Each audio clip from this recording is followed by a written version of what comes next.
নমস্কাৰ বন্ধু বান্ধৱীসকল, Eduspray YouTube চেনেলতে আপোনালোকক সকলোকে স্বাগতম জনাইছোঁ। আগন্তুক অসম টেট পৰীক্ষাৰ লগত সংগতি ৰাখি গণিত বিষয়ে কিছুমান ভিডিঅ' মোৰ এই চেনেলটোত দিয়া হৈ আছে। তো আজি আপোনালোকৰ লগত মই গড় বিষয়ে আলোচনা কৰিম। তো যেহেতু পৰীক্ষালৈ আৰু বেছি সময় নাই, গতিকে আপোনালোকক মই ট্ৰেডিশ্যনেল মেথডৰ উপৰিও শ্বৰ্ট ট্ৰিকৰ সহায়ত গণিতবিলাক বুজাবলৈ চেষ্টা কৰিম। তো যিবিলাক ভিডিঅ' চাই আপোনালোকে গণিত টান পোৱাসকলেও অতি সহজতে গণিত কৰিব পাৰিব। তো আজিৰ ভিডিঅ'ত আমি গড় বিষয়ে কিছুমান কেইটামান 4-5টামান প্ৰশ্নৰ বিষয়ে আলোচনা কৰিম। ইয়াৰ পিছত আকৌ আমি নেক্সট ভিডিঅ' বনাম। তো যদি আপুনি চেনেলটোলৈ নতুনকৈ আহিছে তেতিয়াহ'লে চেনেলটো ছাবস্ক্ৰাইব কৰিবলৈ নাপাহৰিব। এতিয়া পলম নকৰি আহক আমি ভিডিঅ'টো আৰম্ভ কৰোঁ।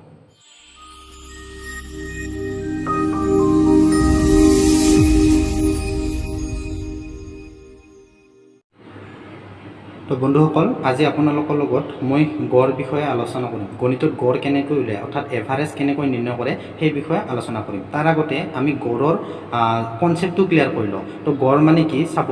গণিতৰ গড় মানে কি, ধৰা হ'ল এজন দোকানীয়ে প্ৰথম দিনাখন 200 টকা ইনকাম কৰিছে, আৰু দ্বিতীয় দিনাখন 300 টকা ইনকাম কৰিছে, আৰু তৃতীয় দিনাখন ধৰা হ'ল কিমান 100 টকা ইনকাম কৰিছে।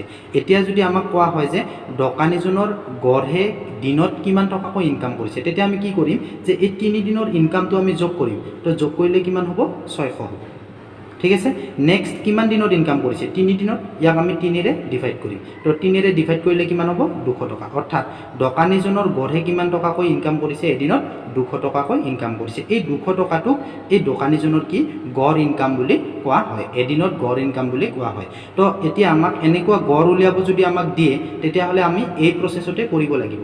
কিন্তু কিছুমান প্ৰশ্ন আহে, যিবিলাক প্ৰশ্ন আমি শ্বৰ্ট ট্ৰিকৰ সহায়ত আলোচনা কৰিব পাৰোঁ। এতিয়া শ্বৰ্ট ট্ৰিকৰ সহায়ত আলোচনা কৰিব পৰা কিছুমান প্ৰশ্ন আমি ইয়াতে আলোচনা কৰিম। ঠিক আছে। তো ইয়াতে আমাৰ প্ৰশ্নটো চাব যে প্ৰথম 50টা অযুগ্ম স্বাভাৱিক সংখ্যাৰ গড় কিমান? আমাক কি কৈছে? অযুগ্ম বুলি কৈছে, অযুগ্ম স্বাভাৱিক সংখ্যা বুলি কৈছে। অৰ্থাৎ অযুগ্ম সংখ্যা কোনবিলাক? যিবিলাক সংখ্যাক 2ৰে ডিভাইড নাযায়। যেনে ধৰক 1 আছে, 2 আছে, তাৰপিছত 2 নহয়, 1 আছে, 3 আছে, 5 আছে, তাৰপিছত 7 আছে। এইবিলাক সংখ্যা আমাৰ অযুগ্ম সংখ্যা বুলি কোৱা হয়। তো এনেকুৱা কিমানটা সংখ্যা কৈছে? 50টা অযুগ্ম সংখ্যা। তো আমি প্ৰথমতে 4টা অযুগ্ম সংখ্যা চাওঁ। যেনিবা 1, 3, 5, 7 ডিভাইড বাই কিমান হ'ব? 4টা আছে, 4 ডিভাইড। তো গতিকে এইটো কৰিলে আমাৰ কিমান হ'ব? চাওঁ আমি যোগফলটো। 1 + 3 = হ'ল তোমাৰ 4 আৰু 5 9 আৰু 7 যোগ কৰিলে হ'ব কিমান? 16 16/4 = কিমান? 4। অৰ্থাৎ কিমানটা অযুগ্ম সংখ্যা আছিল? 4টা অযুগ্ম সংখ্যা আছিল। তো 4টা অযুগ্ম সংখ্যাৰ গড় হৈছে কিমান? 4। তো গতিকে ইয়াৰ পৰা আমি এটা কথা গম পাম যে 50টা অযুগ্ম সংখ্যাৰ স্বাভাৱিক সংখ্যা অযুগ্ম স্বাভাৱিক সংখ্যাৰ গড় কিমান? তো 50টা অযুগ্ম স্বাভাৱিক সংখ্যাৰ গড় হ'ব তোমাৰ 50। অৰ্থাৎ আমাক যিমানটা ইয়াতে অযুগ্ম সংখ্যাৰ কথা কয় সেইটোৱে হ'ব উত্তৰ। তো গতিকে ভাবি থাকিব নালাগে, এনেকুৱা কৰি থাকিব নালাগে। এনেকৈ যদি কেলকুলেশ্যন কৰি থকা বহুত সময় ল'ব। তো গতিকে যিমানটা সংখ্যা দিয়ে সেইটোৱে হ'ব আমাৰ কি? উত্তৰ। তো ইয়াতে ঠিক তেনেকৈ কি হ'ব? প্ৰথম 100টা অযুগ্ম স্বাভাৱিক সংখ্যাৰ গড় কিমান হ'ব? তো আল্টিমেটলি কিমান হ'ব? 100 হ'ব। ইয়াৰ এনচাৰটো কি হ'ব? 100 হ'ব, যিহেতু 100টা কৈছে। ঠিক তেনেকৈ যদি 20টা স্বাভাৱিক সংখ্যাৰ 20টা অযুগ্ম স্বাভাৱিক সংখ্যাৰ গড় বুলি কয়, তেতিয়াহ'লে কিমান হ'ব? 20 হ'ব। অৰ্থাৎ ইয়াৰ পৰা আমি এটা সূত্ৰত উপনীত হ'ব পাৰোঁ যে সূত্ৰটো হৈছে কি? প্ৰথম nটা অযুগ্ম সংখ্যাৰ গড় কিমান হ'ব? n হ'ব।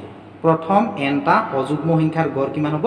n হ'ব। অৰ্থাৎ ইয়াতে যিমানটা অযুগ্ম সংখ্যা কয় সেইটোৱে হ'ব উত্তৰ। ঠিক আছে। নেক্সট আহিছোঁ আমি এটা বেলেগ প্ৰশ্নলৈ। বেলেগ প্ৰশ্নটো কি আছে? প্ৰথম 50টা যুগ্ম স্বাভাৱিক সংখ্যাৰ গড়। আগতটোত আছিল আমাৰ অযুগ্ম, এতিয়া কৈছে কি? যুগ্ম স্বাভাৱিক সংখ্যাৰ গড় নিৰ্ণয় কৰা। যুগ্ম স্বাভাৱিক সংখ্যা। তো যুগ্ম স্বাভাৱিক সংখ্যা কোনবিলাক? যিবিলাক সংখ্যাক আমাৰ 2ৰে হৰণ যায় সেইবিলাক হৈছে তোমাৰ যুগ্ম স্বাভাৱিক সংখ্যা। তো আমি প্ৰথমতে সৰুকৈ লওঁ, যেনিবা 3টা যুগ্ম সংখ্যা লওঁ, 2, 4, 6। মনত ৰাখিব, সংখ্যাকেইটা ক্ৰমিক হ'ব লাগিব, প্ৰথমৰ পৰা থাকিব লাগিব। তো এইকেইটা সংখ্যাক আমি কি কৰিম? 3ৰে কি কৰিম? ডিভাইড কৰিম গড় উলিয়াব লাগিলে। তো যোগ কৰিলে কিমান হ'ব? 4 × 2 = 6, 6 × 6 কিমান হ'ব?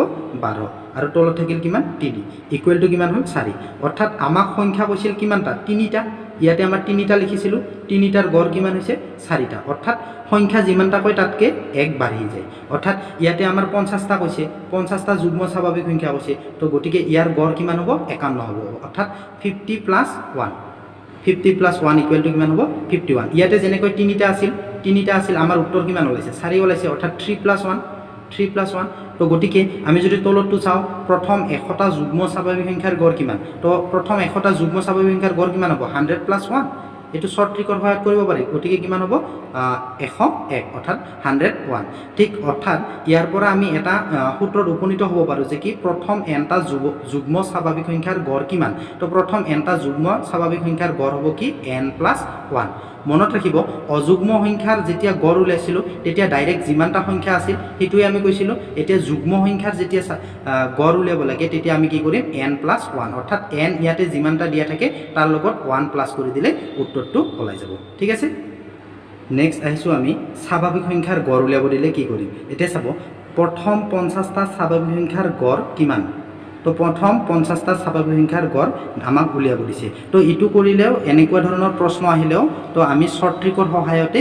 আমি কি কৰিম আলোচনা কৰিম তো ইয়াতে কিমানটা কৈছে 50টা অৰ্থাৎ এনৰ মান কিমান কৈছে 50 ইয়াৰ লগত আমি কি কৰিম 1 যোগ কৰিম 1 যোগ কৰি এই ডিভাইড বাই কি কৰি দিম আমি 2 কৰি দিম অৰ্থাৎ 50 আৰু 1 যোগ কৰিলে কিমান হ'ব 51 হ'ব ডিভাইড বাই 2 ইকুৱেল টু কিমান হ'ব 25.5 অৰ্থাৎ 50টা স্বাভাৱিক সংখ্যাৰ গড় কিমান হ'ব 25.5 একেদৰে ইয়াতে যদি আমাক কয় যে প্ৰথম 100টা স্বাভাৱিক সংখ্যাৰ গড় কিমান তো প্ৰথম 100টা স্বাভাৱিক সংখ্যাৰ গড় কিমান হ'ব 100 + 1 ডিভাইড বাই 2 অৰ্থাৎ 100 ডিভাইড বাই 2 ইকুৱেল টু কিমান হ'ব 50.5 অৰ্থাৎ আমাক ইয়াতে যিমানটা সংখ্যা কয় সেই সংখ্যাটোৰ লগত আমি কি কৰিম 1 প্লাছ কৰিম আৰু ডিভাইড বাই কি কৰিম 2 কৰিম 2 কৰিলে আমাৰ প্ৰদত্ত উত্তৰটো ওলাই যাব এতিয়া চাব ইয়াতে আমি এটা সূত্ৰত উপনীত হ'ব পাৰোঁ তো সূত্ৰটো কেনেকুৱা হ'ব চাবা ইয়াতে কি কৈছে প্ৰথম nটা স্বাভাৱিক সংখ্যা কৈছে তো আমি nৰ লগত কি কৰিম +1 কৰিম আৰু ডিভাইড বাই